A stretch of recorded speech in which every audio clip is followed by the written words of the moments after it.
मैं Pankaj Kumar Gupta, assistant professor B Ed, Gandhi Mahavidyalaya Orai, आज की वीडियो में आप सबका स्वागत करता हूं। आज हम Uttar Pradesh higher education service commission द्वारा निकली एडवर्टाइजमेंट 51 की असिस्टेंट प्रोफेसर बीएड और education, UGC NTA net education और यूपीपीजीटी एजुकेशन की लिखित परीक्षा से संबंधित महत्वपूर्ण प्रश्नों का अध्ययन करेंगे। आज का पहला प्रश्न, बजटिंग के निम्न से उच्च उपागम की हानियां यह हैं कि बजट कैपिटल ए संगठन के समग्र लक्ष्यों के अनुरूप न हो, बी वास्तविक हो, अधिक वास्तविक हो, सी बिल्कुल सटीक हो सकता है, डी की तैयारी धीमी हो सकती है। अब नीचे गए विकल्पों में से आपको सही विकल्प का चयन करना है। ए ऑप्शन है ए और बी ऑप्शन है सी और डी, सी ऑप्शन है ए और डी ऑप्शन है बी और सी। तो इसका सही उत्तर है सी, ए और डी। उपयुक्त दिए गए विकल्पों में बजटिंग की निम्न से उच्च उपागम की हानियां हैं।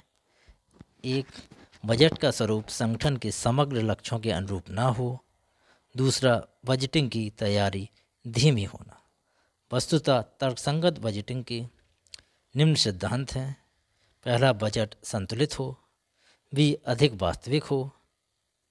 तीसरा, बजटिंग सरल हो। चौथा, बजटिंग का अनुमान ठोस होना चाहिए अर्थात गलत नहीं होना चाहिए।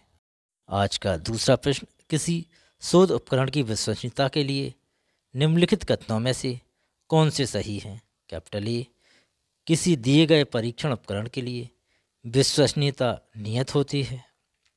कैपिटल बी, यह परीक्षण उपकरण पर प्राप्तांकों का सहसंबंध है। कैपिटल सी, विश्वसनीयता का मान ऋणात्मक हो सकता है। कैपिटल डी, यह प्रतिदर्श के आधार पर परिवर्तित होता है। कैपिटल ई, यह प्राप्तांकों की विचरणशीलता में प्रभावित होता है। अब सही विकल्पों का चयन करना है। ए ऑप्शन है, ए सी और डी सही है।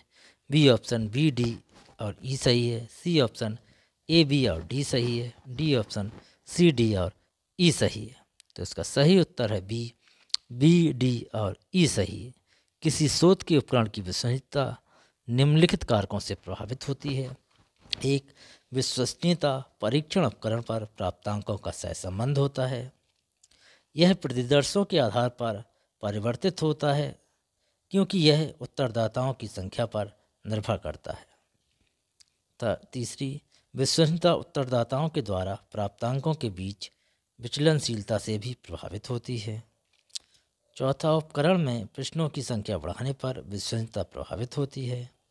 पाँचवा, उपकरण में प्रश्नों का कठिनाई स्तर भी उसकी विश्वसनीयता को प्रभावित करता है। छठवां, सहसंबंध गुणांक को +1 से 0 और -1 तक अभिव्यक्त किया जा सकता है, लेकिन विश्वसनीयता कभी ऋणात्मक नहीं होती है। आज का तीसरा प्रश्न, नीचे दो सेट दिए गए हैं। सेट 1 में भारतीय संविधान की प्रस्तावना के कुछ पदों का उल्लेख है तथा सेट 2 में उनकी व्याख्या दी गई है। सेट 1 के मदों का सेट 2 के मदों की व्यवस्था के अनुसार इनका मिलान करना है। तो सेट 1 में है कैपिटल ए समाजवाद, कैपिटल बी धर्मनिरपेक्षवाद, कैपिटल सी लोकतंत्र, कैपिटल डी गणतंत्र। सेट 2 में व्याख्या दी गई है। फर्स्ट है, राज्य का कोई धर्म नहीं होता, ना ही किसी धर्म के प्रति राग और द्वेष होता है। सेकंड है, एक ऐसी प्रणाली जहां सरकार का निर्वाचन तथा प्रबंधन देश के लोगों के जरिए होता है। तीसरा है, एक ऐसा राजनीतिक विचार जो सभी लोगों की समान होने और संसाधनों को समान रूप से साझा करने की वकालत करता है। चौथा है, एक ऐसा राज्य जहां एक निर्वाचित सरकार और निर्वाचित प्रतिनिधिगण हों। अब निम्नांकित विकल्पों में से सही विकल्प का चयन करना है। Set 1 A B C D के क्रम में है और सेट 2 में परिवर्तन किया गया है, तो ऑप्शन ए है 3 1 2 4। बी ऑप्शन है 4 2 3 1। सी ऑप्शन है 2 3 4 1, डी ऑप्शन है 1 4 2 3। तो इसका सही उत्तर है ए का तीसरा, बी का फर्स्ट, सी का सेकंड, डी का fourth.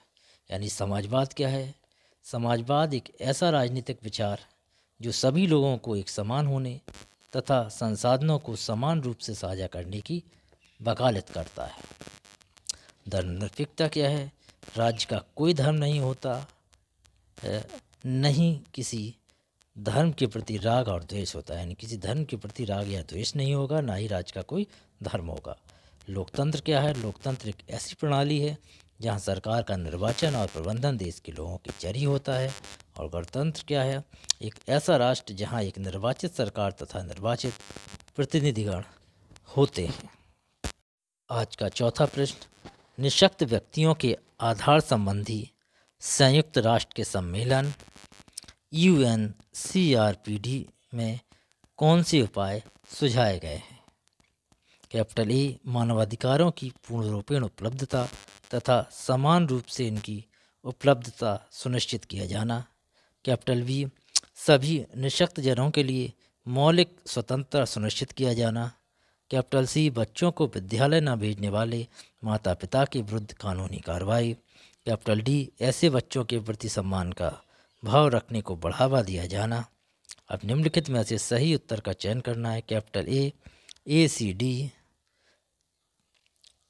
Option B A B D, option C B C D, option D A B C. तो इसका सही उत्तर है बी, ए बी और डी, क्योंकि United Nations Convention on right of person with disabilities UNCRPD एक अंतर्राष्ट्रीय संस्था है जो विकलांग बच्चों की सुरक्षा, अधिकार तथा प्रोत्साहन के लिए उपाय सुझाती है, जिसके अंतर्गत निम्नलिखित तथ्य सम्मिलित हैं।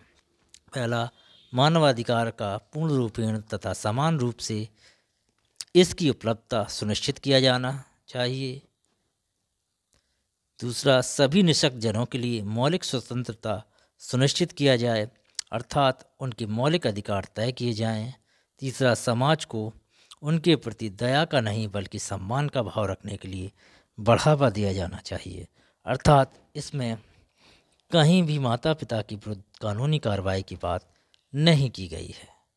आज का पांचवा प्रश्न, निम्नलिखित दो सेट में से सेट एक में उल्लिखित भावात्मक प्रज्ञा बुद्धि के 5 आयामों को सेट सेकंड में दी गई विशेषताओं से सम्मिलित करना है। सेट ए भावात्मक प्रज्ञा यानी बुद्धि के आयाम में है। कैपिटल ए, आत्म अभिज्ञता, बी स्वप्रबंधन, कैपिटल सी स्वाभिप्रेरण, कैपिटल डी तदनुभूति, कैपिटल ई सामाजिक कौशल। सेट सेकंड में इनकी विशेषताएं दी गई हैं। पहला, दूसरों की भावनाओं और कार्य पद्धति का मार्गदर्शन करने की योग्यता। सेकंड, दूसरों की भावना और चाहत को समझने की क्षमता। तीसरा, किसी क्षण विशेष में वास्तविक भाव का ज्ञान। चौथा, सम्मुख कार्य को रोकने के बजाय सुगम बनाने के लिए भावनाओं पर नियंत्रण रखना। पांचवा, वांछित लक्ष्य के प्रति उन्मुख बने रहना। निम्नलिखित विकल्पों में सही उत्तर का चयन करना है। A option 1 2 3 5 4, B option 5 4 2 1 3, C option 3 4 5 2 1, D option 2 3 4 5 1। अर्थात इसका अब सही उत्तर है इसका सी, अर्थात ए का तीसरा, बी का चौथा, सी का पांचवा, डी का दूसरा और ई का फर्स्ट। तो आत्म अभिज्ञता क्या है? किसी क्षण विशेष में वास्तविक भाव का ज्ञान होना। स्वप्रबंधन क्या है? सम्मुख कार्य को रोकने के बजाय सुगम बनाने के लिए भावनाओं पर नियंत्रण रखना। तदनुभूत क्या है? दूसरों की भावनाओं और चाहत को समझने की क्षमता। स्वप्रेरणा क्या है? वांछित लक्ष्य के प्रति उन्मुख बने रहना। और सामाजिक कौशल क्या है? दूसरों की भावनाओं और कार्य पद्धति का मार्गदर्शन करने की योग्यता। आज का छठवां प्रश्न, सेट 1 में भारतीय चिंतकों के नाम वर्णित हैं, जबकि सेट 2 में उनकी उत्कृष्ट रचनाओं का उल्लेख है। तो सेट 1 में है चिंतक capital A Swami Vivekananda, capital B Rabindranath Tagore, capital C M K Gandhi, capital D G Krishnamurti. Set 2 में रचनाएं हैं, पहला गीतांजलि, दूसरा the first and last freedom, तीसरा मॉडर्न इंडिया, चौथा my experience with the truth. अब नीचे दिए गए विकल्पों में से सही विकल्प का चयन करना है। ए ऑप्शन ए है 2 3 4 1, ऑप्शन बी है 4 2 3 1, तीसरा ऑप्शन है सी 3 1 4 2, डी ऑप्शन है 1 3 2 4। तो इसका सही उत्तर है सी, ए का तीसरा, बी का पहला, सी का चौथा, डी का दूसरा। अर्थात स्वामी विवेकानंद की रचना है ए वेकेनिंग ऑफ मॉडर्न इंडिया, यानी मॉडर्न इंडिया स्वामी विवेकानंद की रचना है। रविन्द्रनाथ टैगोर की रचना है गीतांजलि, और एम के गांधी की रचना है my experience with the truth. G Krishnamurti की रचना है the first and last freedom. इस वीडियो का 7वां प्रश्न, निम्नलिखित में से किस में शैक्षणिक प्रौद्योगिकी का प्रयोग करने में अनुभवजन्य वैधीकरण की उच्च संभावना है? ए पाठ्यपुस्तकें, बी दूरस्थ शिक्षा के मुद्रित व्याख्यान, सी मॉड्यूलर पाठ्य सामग्री, डी अभिक्रमित अनुदेशनात्मक सामग्री। तो इसका सही उत्तर है डी अभिक्रमित अनुदेशनात्मक सामग्री।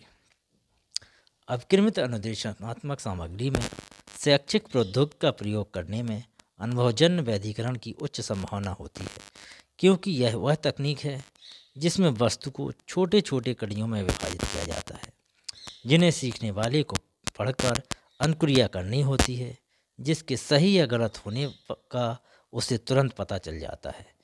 वह गलत अनुक्रिया को ठीक करता है और सही अनुक्रिया की प्रतिपुष्टि करता है। आज का 8वां प्रश्न, समावेशी शिक्षा को सफल बनाने की दृष्टि से निम्नांकित में से कौन सा अपेक्षित है? कैपिटल ए विद्यालयों में प्रशिक्षित शिक्षकों की उपलब्धता, कैपिटल बी विद्यालयों में अवसंरचनात्मक ढांचे की उपलब्धता, कैपिटल सी निःशक्त बच्चों के माता पिता को अपने बच्चों को विशेष विद्यालयों में भेजने को कहना, कैपिटल डी प्रशिक्षित परामर्शदाताओं की विद्यालयों में नियुक्ति। तो निम्नलिखित विकल्पों में से सही उत्तर का चयन करना है। ए ऑप्शन है A B C, B option है B C D, C option है ए बी डी, और डी ऑप्शन है ए सी डी। तो जब समावेशी शिक्षा की बात आती है तो वहाँ पर विशेष विद्यालयों में कभी भी नहीं भेजा जाएगा, तो सी जिसमें नहीं होगा वही सही हो जाएगा। तो हमारा option C A B D सही है। समावेशी शिक्षा वस्तुतः उस शिक्षा को कहा जाता है जहाँ सामान्य और दिव्यांग छात्र एक साथ शिक्षा ग्रहण करते हैं। विश्व के अन्य देशों की अपेक्षा भारत ने इस दिशा में उनकी प्रगति नहीं की है, उतनी प्रगति नहीं की है जितनी विकसित देशों ने की है। इसकी सफलता निम्न बातों पर निर्भर करती है। एक, देश में दिव्यांग बच्चों के लिए प्रशिक्षित अध्यापकों की कमी को पूरा करना। दूसरा, विद्यालयों में दिव्यांग बच्चों की जो मूलभूत सुविधाएं हैं उसे पूरा करना। तीसरा, विद्यालयों में प्रशिक्षित परामर्शदाताओं की नियुक्ति होना। और चौथा है विद्यालयों की प्रशिक्षित परामर्शदाताओं द्वारा अभिभावकों से संपर्क स्थापित करना। आज का 9वां प्रश्न, अधिगम के सिद्धांतों के विकास में सही क्रम कौन सा है? ए थॉर्नडाइक का संबंधवाद, इसके बाद पावलोव का क्लासिकल कंडीशनिंग, इसके बाद स्किनर का क्रिया फलश्रुत अनुबंधन, इसके बाद टॉलमैन का संकेत, गेस्टाल्टवाद, संज्ञानवादी सिद्धांत और रचनावादी सिद्धांत। वी है पहले स्किनर का क्रिया फलश्रुत अनुबंधन, फिर क्लासिकल अनुबंधन, फिर रचनावादी सिद्धांत, फिर संज्ञानवादी सिद्धांत। सी ऑप्शन है थॉर्नडाइक का संज्ञानवाद, फिर स्किनर का क्रिया फलश्रुत अनुबंधन, फिर सामाजिक सिद्धांत, फिर संज्ञानवादी सिद्धांत। डी ऑप्शन है क्लासिकल अनुबंधन, फिर क्रिया फलश्रुत अनुबंधन, फिर गेस्टाल्ट सिद्धांत, फिर संबंधवाद, फिर रचनावाद। तो इसका सही उत्तर है ए अधिगम के सिद्धांतों का सही क्रम में सबसे पहले आया है थॉर्नडाइक का संबंधवाद, इसके बाद आया है पावलोव का क्लासिकल कंडीशनिंग, इसके बाद है स्किनर की ऑपरेंट कंडीशनिंग, इसके बाद है टॉलमैन का संकेत सिद्धांत, इसके बाद है संज्ञानवादी सिद्धांत, और वर्तमान में रचनावादी सिद्धांत को अपनाया जा रहा है। आज का 10वां प्रश्न, ऐतिहासिक शोध अभिकल्प के बारे में निम्नलिखित कथनों में कौन से सही है? कैपिटल ए अधिकांशतः गुणात्मक प्रदत्तों पर आधारित। कैपिटल बी परिकल्पना का परीक्षण एक अभिन्न अंग है। कैपिटल सी प्राप्त परिणामों का अन्य परिस्थितियों में सामान्यीकरण किया जा सकता है। कैपिटल डी प्राप्तांकों की वैधता और प्रमाणिकता के लिए परीक्षण किया जाता है। कैपिटल ई प्रदत्तियों के विवेचन के लिए विषय वस्तु विश्लेषण का प्रयोग किया जाता है। अब सही उत्तर का चयन करना है। ऑप्शन ए है ए, बी और ई सही है। बी ऑप्शन है बी, सी और ई सही है। सी ऑप्शन है ए, डी और ई सही है। डी ऑप्शन है बी, सी और डी सही है। इसका सही उत्तर है सी, ए, डी और ई सही है, क्योंकि ऐतिहासिक शोध से अभिप्राय ऐसे शोध कार्य से होता है जिसमें भूतकाल में घटित हो चुकी घटनाओं को रिकॉर्ड करके उनका संरचित विश्लेषण किया जाता है और विश्लेषण से प्राप्त निष्कर्ष का सामान्यीकरण करने का प्रयास किया जाता है, जिससे भूत एवं वर्तमान की क्रियाओं को समझने में सहायता मिलती है। ऐतिहासिक शोध विकल्प में निम्नलिखित कथन सही है। पहला तो इसमें परिकल्पना नहीं बनती, इसलिए परिकल्पना इसका अभिन्न नहीं हो सकती। जिसमें भी नहीं होगा वो इसका सही उत्तर हो जाता। चूँकि केवल सी ऑप्शन ऐसा है जिसमें भी शामिल नहीं है, इसलिए भी सी सही है। अब कौन कौन से कथन सही हैं? तो अधिकांश गुणात्मक प्रदत्तों पर आधारित होता है ऐतिहासिक अनुसंधान, अर्थात ऐसे शोध के आंकड़े गुणात्मक रूप से ही मिलते हैं। सेकंड, प्राप्तांकों की वैधता और प्रमाणिकता के लिए परीक्षण किया जाता है, अर्थात प्राप्त गुणात्मक डाटा की आंतरिक एवं बाह्य दोनों वैधता को देखा जाता है। तीसरा, आंकड़ों के विश्लेषण का प्रयोग किया जाता है, क्योंकि ऐतिहासिक शोध में अधिकांशतः आंकड़ा लेखक सामग्री के रूप में प्राप्त होते हैं। आज का 11वां प्रश्न, दिए गए विकल्पों में से वह कौन सी समिति है जो अध्यापक शिक्षा से संबंधित है? ए, यशपाल समिति। बी, जस्टिस वर्मा समिति। सी, चट्टोपाध्याय आयोग। डी, कोठारी आयोग। तो इसका सही उत्तर है बी, जस्टिस वर्मा समिति 2012। न्यायमूर्ति जी.एस. वर्मा समिति अध्यापक शिक्षा से संबंधित है। इन्होंने अपनी सिफारिश में कहा है कि देश के पूर्वी क्षेत्रों एवं पूर्वोत्तर इलाके में शिक्षक, प्रशिक्षक एवं शिक्षक की क्षमता बढ़ाए जाने की ज़रूरत है। आयोग ने अपनी सिफारिश में कहा है कि शिक्षकों की शिक्षा के विषय को उच्च शिक्षा का हिस्सा बनाया जाना चाहिए। इन्होंने अध्यापक शिक्षा के क्षेत्र में काफ़ी बदलाव किए, जो निम्न हैं। पहला, पाठ्यक्रम में सुधार। दूसरा, शिक्षक शिक्षा कार्यक्रमों की अवधि में बढ़ोतरी। इसी कारण बीएड एमएड को 1 साल से बढ़ाकर 2 वर्ष का कर दिया गया है। आज का 12वां प्रश्न, किसी शोध अध्ययन में जहां ऐसा परिवर्ती चर जो प्रत्यक्ष रूप से गोचर ना हो परंतु जिसका प्रभाव आश्रित परिवर्ती चर पर उपलक्षित होता हो को निम्नलिखित में किसकी संज्ञा दी जाती है? ऑप्शन ए, बाह्य परिवर्ती चर। बी, परिनियामक परिवर्ती चर। ऑप्शन सी, मध्यवर्ती परिवर्ती चर। ऑप्शन डी, प्रतिपादन परिवर्ती चर, यानी चर को ही यहाँ परिवर्ती कहा गया है। तो इसका सही उत्तर है ऑप्शन सी, मध्यवर्ती परिवर्ती चर। किसी शोध अध्ययन में जहाँ स्वतंत्र चर प्रत्यक्ष रूप से दिखाई ना दे परंतु उसका प्रभाव आश्रित चर पर दिखाई देता हो उसे मध्यवर्ती परिवर्ती चर कहा जाता है। मध्यवर्ती चर प्रयोज्य के भीतर हो सकते हैं, जैसे प्रयोज्य की आयु, यौन या पर्यावरण में हो सकते हैं। प्रयोग में त्रुटि को कम करने के लिए प्रयोगकर्ता मध्यवर्ती चरों को नियंत्रित करता है। आज का 13वां प्रश्न, रॉबर्ट एम ज्ञानी के अनुसार कौन सा अधिगम प्रकार संप्रत्यय यानी संकल्पना अर्थात कंसेप्ट अधिगम से पहले आता है?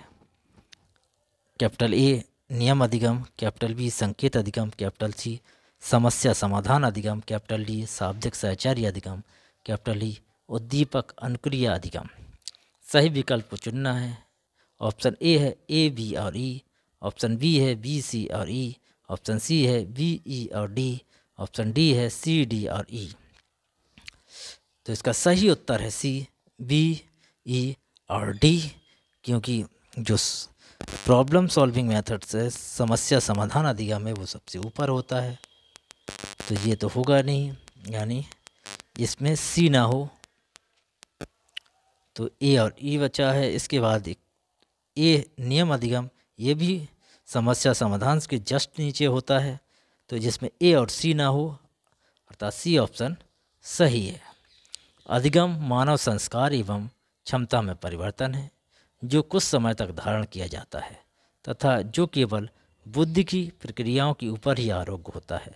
ज्ञानी अधिकार को इसी रूप में मानते हैं, यानी ज्ञानी जो अधिगम है उसको इसी रूप में मानते हैं।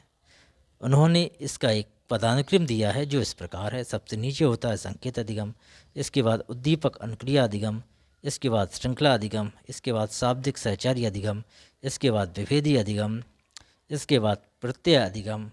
तो जो भी इसके नीचे है वही आपको आंसर में देने थे। और 7वें नंबर पर सिद्धांत अधिगम या नियम अधिगम, और 8वीं और सर्वोच्च स्थान पर है समस्या समाधान अधिगम। 14वां प्रश्न, पाठ्यक्रम परिवर्तन निम्नलिखित में से किस पर विचार करता है? कैपिटल ए लक्ष्यों या और उद्देश्यों में परिवर्तन, कैपिटल बी विषय वस्तु में परिवर्तन, कैपिटल सी आधारभूत संरचना में परिवर्तन, कैपिटल ई शिक्षण के तरीकों में परिवर्तन, कैपिटल ई मूल्यांकन प्रक्रिया में परिवर्तन। अब नीचे दिए गए विकल्पों में से सही उत्तर का चयन करना है।